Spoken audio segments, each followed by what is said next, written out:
पाकिस्तान कुत्ते की दुम है, उसे 100 साल भी नली के अंदर डालो वो कभी सुधरने का नहीं।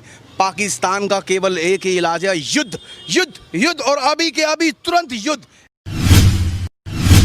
चीन की कोई औकात नहीं है भारत के आगे। चीन को चीनी के अंदर घोल कर पी जाएंगे, चीन को चीनी के बर्तन की तरह मिट्टी में मिला देंगे। देश आज 74वां स्वतंत्रता दिवस मना रहे। एक ऐतिहासिक दिन है क्योंकि 1947 से चलता हुआ ये सफर आज 2020 में आ गया है और आज लाल किले की प्राचीर से प्रधानमंत्री ने साफ संदेश दे दिया है, आत्मनिर्भर भारत। और अब उन देशों को भी संदेश जा चुका है जो लगातार कभी घुसपैठ तो कभी हमारे जवानों पर पीछे से हमला करते हैं। हमारे साथ बातचीत करने के लिए विजयकांत चौहान जी समाज सेवी हैं, लगातार फौजी की ड्रेस में दिखाई देते हैं और उनके अंदर देशभक्ति का जबरदस्त जुनून भी है। विजयकांत जी, आज किस तरीके से देखते हैं कोरोना के इस महाकाल में? हालांकि वो जो भक्ति दिखाई देती है सड़कों पर लगातार तिरंगा यात्रा निकलती है वो तो नहीं है, लेकिन आज किस तरीके से अलग है और बाकी दिनों से? ना देखो रहा कि कोई अवतार आएगा, इस देश को बचाने कोई चमत्कार आएगा। अरे खुद ही संभालो इस देश को यारो। तुम में से ही कोई भगत सिंह सरदार वीर सुभाष आएगा, तुम में से ही कोई वीर प्रताप चंद्रशेखर आजाद आएगा, कोई शिवाजी महाराणा प्रताप आएगा। भारत माता की जय, वंदे मातरम। मैं आज सभी भारतवासियों को आज देश के ऐतिहासिक 15 अगस्त स्वतंत्रता दिवस की हार्दिक शुभकामनाएं देता हूं और देश के नौजवानों से, देश की माताओं से, बहनों से, बच्चों से अपील करता हूं कि इस कोरोना महाकाल में आप अपने घर के अंदर रहें, सोशल डिस्टेंसिंग का पालन करें, मुंह पे मास्क अवश्य लगाएं और देश के अंदर जो वर्तमान परिस्थितियां चल रही हैं उन परिस्थितियों के अंदर अपने आप को जागरूक करें। और ये देश के जो गद्दार जिन्होंने बेंगलोर के अंदर ये दिखा दिया कि किस प्रकार वो चुपचाप अदृश्य तरीके से, साइलेंट तरीके से भारत के अंदर गृह युद्ध की तैयारी कर रहे हैं। ये गृह युद्ध आपके लिए संकेत है, जैसे मोहम्मद गौरी ने, औरंगजेब ने, बाबर ने, अलाउद्दीन ने, टीपू सुल्तान ने हिंदुओं को घर से निकाल कर कत्ल किया, मंदिरों को तोड़ा, विध्वंस किया, बहन बेटियों का बलात्कार किया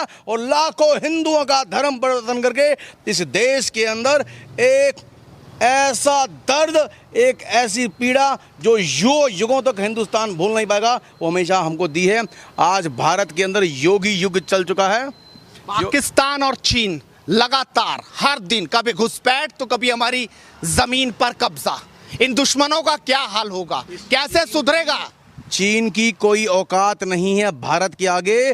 चीन को चीनी के अंदर घोल कर पी जाएंगे, चीन को चीनी के बर्तन की तरह मिट्टी में मिला देंगे।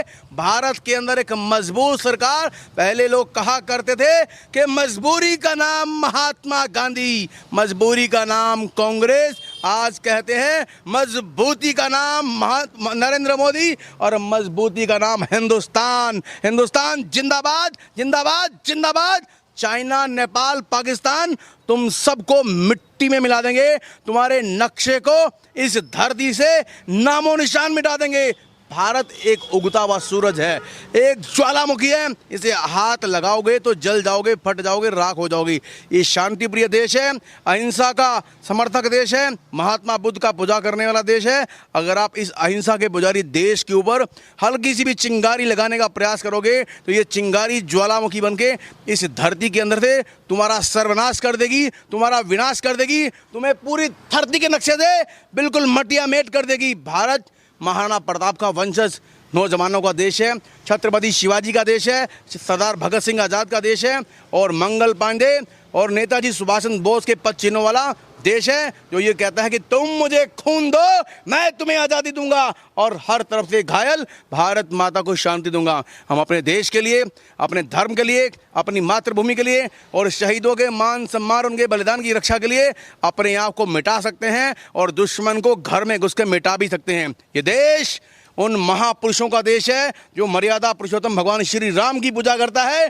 तो 16 कलाओं में निपुण भगवान श्री कृष्ण के धर्मो रक्षति रक्षते के संदेश के साथ पूरी दुनिया को संदेश देता है कि हम किसी देश पे हमला नहीं करते, हम किसी निर्दोष की हत्या नहीं करते, हम किसी जीव की हत्या नहीं करते, हम जीवों पर दया करते हैं, चींटियों को आटा डालते हैं, मछली को दाना डालते हैं और पंछियों को भी दाना डालते हैं। कल भी पाकिस्तान ने घुसपैठ की, हमारे 2 पुलिस वाले शहीद हो गए। हर दिन उसकी ये हरकत, आखिरकार वो कौन सा दिन होगा जब पाकिस्तान सुधरेगा और उसका इलाज क्या दिखाई दे रहा है? पाकिस्तान कुत्ते की दुम है, उसे 100 साल भी नली के अंदर डालो वो कभी सुधरने का नहीं। पाकिस्तान का केवल एक ही इलाज है, युद्ध युद्ध युद्ध और अभी के अभी तुरंत युद्ध।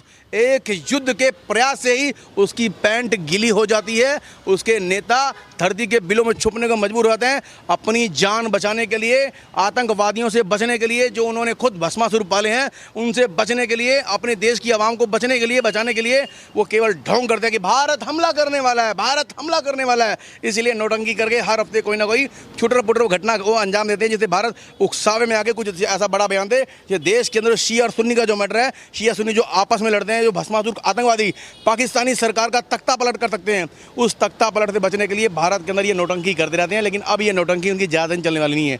जिस दिन भी 1 सेकंड के लिए भी नरेंद्र मोदी ने आदेश कर दिया तो अगले 15 मिनट के अंदर इस धरती के नक्शे से पाकिस्तान गायब हो जाएगा, चाइना गायब हो जाएगा और नेपाल पैरों में होगा। नेपाल जो भारत का मित्र देश है, हम सम्मान करते हैं नेपाल का, लेकिन वो दुष्ट पाकिस्तान और चाइना के हाथ की कठपुतली बनके भारत को ललकारने का प्रयास कर रहा है। नेपाल को भी बता देंगे कि उसकी औकात क्या है। अगर भारत ने हल्का सा भी एक इशारा कर दिया अपने देश के सैनिकों को तो नेपाल हाथ जोड़ के पैरों में पड़ा होगा। लेकिन हम मित्र के साथ मित्रता का व्यवहार चाहते हैं, उसका सम्मान करते हैं और तो कहते हैं कि अपनी आंखें खोलो। ये दुष्ट पाकिस्तान चाइना अपने माँ बाप के नहीं हो सकते, अपने देश के नहीं होते, तो आपके कैसे हो जाएंगे? भारत आपका सम्मान करता है, करता रहेगा, क्योंकि हमारी संस्कृति, हमारे विचार, हमारे संस्कार एक हैं। उन लोगों के मांस खाने वाले, जो गाय का मांस खाने वाला है और गाय की हत्या करने वाला है, वो गाय की पूजा करने का दोस्ती कैसे कर सकता है?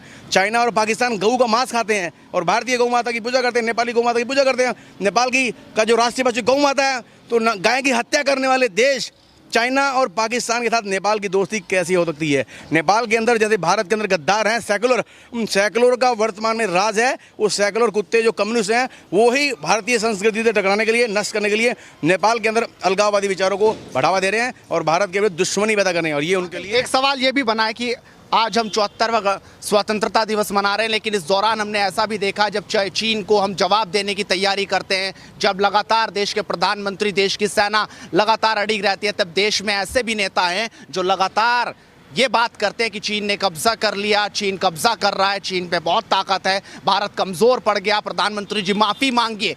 क्या है ये? क्या ये राजनीति है या फिर ये सब कुछ देश हित से हटकर है?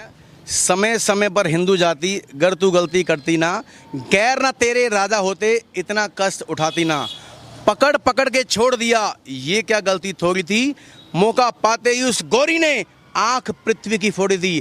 अगर दंड मिल जाता उस कुलघाती को तो वो बढ़ता वह कुलघाती ना, समय समय पर हिंदू जाति गर तू गलती करती ना, गैर ना तेरे राजा होते इतना कष्ट उठाती ना। ये भारत का इतिहास रहा है। 16 बार मोहम्मद गौरी को पृथ्वीराज चौहान ने माफ़ किया था और 17वीं बार मौका मिलते ही मोहम्मद गौरी ने पृथ्वीराज चौहान का सर्वनाश कर दिया, उसकी आंखें निकाल दी। लेकिन फिर भी भारतीय तरुणाई ने उसके देश में जाके उसका वध किया और ये गद्दार इसी लायक हैं। और गद्दार जयचंद का भी मोहम्मद गौरी ने अपने राज्यसभा में, अपने संसद के अंदर हाथ का कत्ल कर दिया था कि जो अपने देश का नहीं हुआ तो मेरा क्या होगा। तो इन गद्दारों को भी उससे, जयचंद से सबक लेनी चाहिए। जयचंद की आज की डेट में कोई भी अपने बच्चे का नाम जयचंद नहीं रखता। ये सारे गद्दार जयचंद जो भारत के विरुद्ध काम कर रहे हैं कच्चे पैसे के लालच में, थोड़े से कच्चे लालच में, अपने नाम मान सम्मान के लिए, उनका भी अंत जयचंद की तरह होगा। या तो भारत की जनता करेगी या जिनका ये सहयोग कर रहे हैं वही इनको मार देंगे। उनको अपनी आंखें खोलनी चाहिए। उनकी जन्मभूमि भारत माता है, उनकी मातृभूमि भारत माता है, उनकी कर्मभूमि भारत माता है। तो भारत माता से जो विमुख होकर चलेगा वो तड़प तड़प के मरेगा, कुत्ते की मौत मरेगा, सुअर की मौत मरेगा। चलिए, तो विजयकांत चौहान जो लगातार हमने देखा कि देशभक्ति के मुद्दों पर जबरदस्त तरीके से बोलते हैं, कुछ रह गया? हाँ जी बताइए। देश के नौजवानों को आज एक छोटी सी अपील करना चाहूँगा। देश के संबंध में हम देश से प्यार करते हैं, देश के लिए सम्मान करते हैं, देश के लिए मरना और मिटना जानते हैं। तो छोटी सी अपनी भावनाएं हैं कि देश से बढ़कर और क्या है, ना पूछना है ना पता है, देश से प्यार हो गया है, क्या यही मेरी खता है? हम कब होंगे शहीद, ऐ भारत माता तेरे चरणों में क्या तुमको कुछ पता है? ना ख्वाहिश है कुछ पाने की, इस देश प्रेमी दीवाने की क्रांति जी उठे हर हिंदुस्तानी दिल में।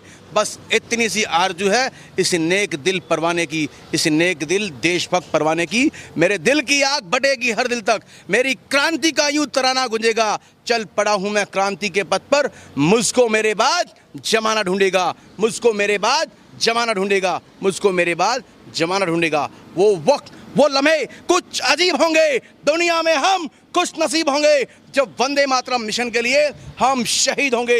अरे गूंजेगा नाम दुनिया में वंदे मातरम मिशन का, जब फांसी पर झूलते हम क्रांति वीरों के शरीर होंगे। मांगेगा मौत की भीख वो गद्दार, वो चाइनीज, वो पाकिस्तानी, वो देशद्रोही, जब फांसी पर झूलते हम क्रांति वीरों के शरीर होंगे। और जब हर हिंदुस्तानी के दिल में वंदे मातरम मिशन एक चिंगारी के शोले भड़क उठेंगे, शोले भड़क उठेंगे। भारत माता की जय, हिंदुस्तान जिंदाबाद, हिंदुस्तान जिंदाबाद, पाकिस्तान मुर्दाबाद, चाइना मुर्दाबाद, चाइना मुर्दाबाद, देश के गद्दार मुर्दाबाद। तो आपने देखा साफ तौर पर आज यही भावनाएं हर हिंदुस्तानी के दिल में सुनाई दे रही हैं, दिखाई दे रही हैं, क्योंकि आज हर कोई भारत माता की जय बोल रहा है और जो देश के दुश्मन हैं उन्हें लगातार जवाब भी दे रहा है। इस वीडियो को शेयर ज़रूर कीजिए और आपको भी बहुत बधाई 74वें स्वतंत्रता दिवस पर। अपने सहयोगी रोहित कुमार के साथ नवीन चौहान, हेडलाइंस इंडिया।